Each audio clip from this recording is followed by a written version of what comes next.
Medium heat. Step 3. Keep cooking on medium until the water turns milky and small bubbles emerge. Step 4.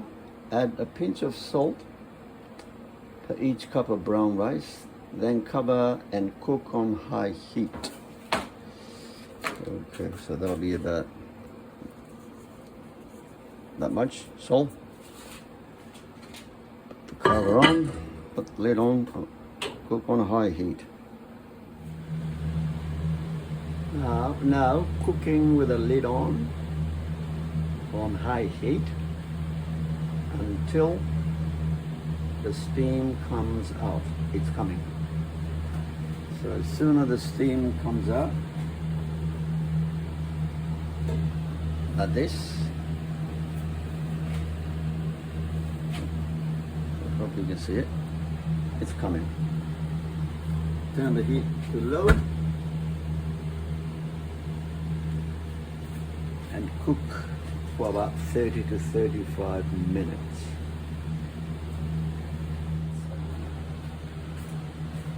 That's half an hour gone. So let's see.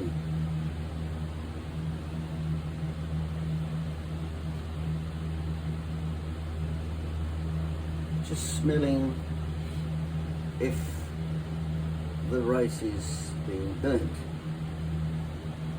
No, I don't think it's being burnt, so it's maybe another 5 minutes.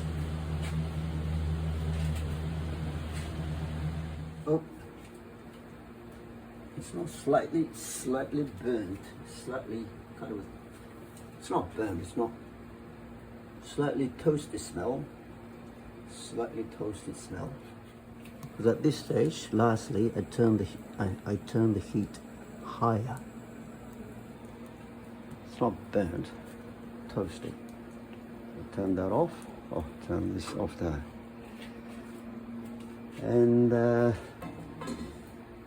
just leave the lid on and let it steam for another 10 minutes. That was another 5 minutes, so that's altogether 35 minutes. So turn the heat off, leave the lid on, just wait for another 10 minutes before we start eating our breakfast today.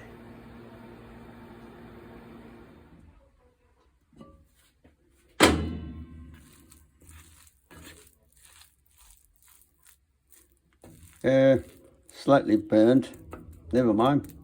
Usually happens when you cook rice, brown rice, in a large clay pot or normal pot. That's it. Done.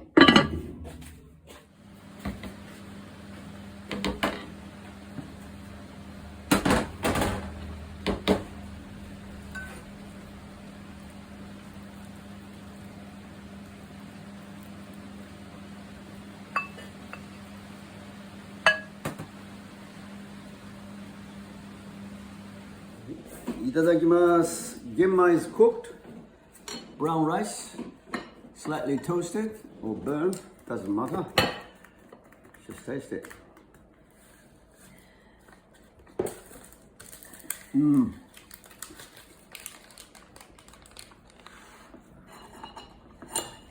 I like the eating texture. When eating brown rice, my organic farming teacher tells me that I should chew at least 50 times so that it digests better in your stomach. So chew well, and I hope you can cook it.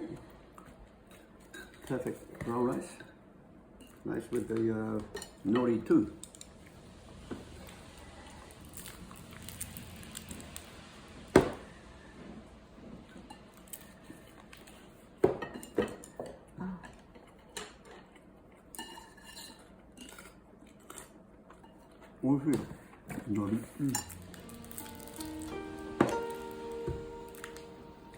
Nothing like freshly cooked brown rice.